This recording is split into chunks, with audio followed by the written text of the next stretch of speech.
লিফটটা আমাদের বলে দিবার অবস্থা। বিসমিল্লাহির রহমানির রহিম। আসসালামু আলাইকুম। আজকে অনেক দিন পরে আইছি আমি আমার প্রতিষ্ঠানে। 4 মাস 13 তারিখ আজকে 2025 সাল। দেখেন আজকে আমাদের পরিচিতি দোকানের কোন হালত হয়ে গেছে।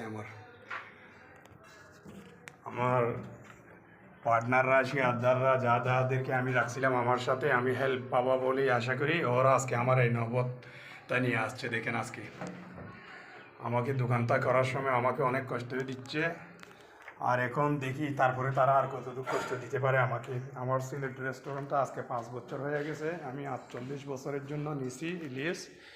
5 বছর হয়ে গেছে। আমার আম্মার আপন জেরাতো ভাই, আমার মা বা ও দিছিল কিছুটা ডিস্টার্ব। ওর কাছে আমি টাকা নিয়েছিলাম 4-5 লাখ টাকা নেওয়ার বিনিময়। সে আমাকে আমার পার্টনারের সাথে উল্টাপুল্টা কইরা আমার পার্টনারকে আজকে বাগাইছে। এখানে আমরা যাবতীয় 35-40 লক্ষ টাকা পর্যন্ত খরচ করছি।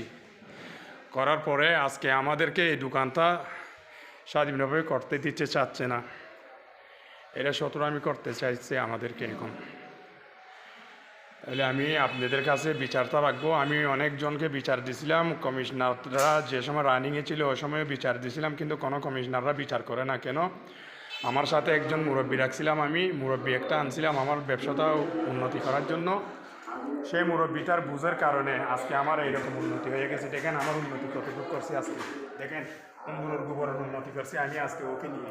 আমার প্রতিষ্ঠানের হালতটা দেখেন আজকে আপনারা। দেখেন আমি দক্ষিণ জালিয়াপাড়ার একজন ভালো লোক নিয়েছিলাম আমার আত্মীয়র ভিতরে।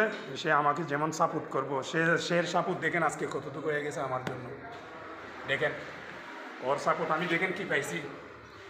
দোকানটা ওর সাথে করার কারণে আপনারা দেখেন আমি কি পেয়েছি। এই দেখেন আমার 5 ফুটের মালামাল তালামাল সব কিরকম অবস্থাতে ফেলাই দিছি।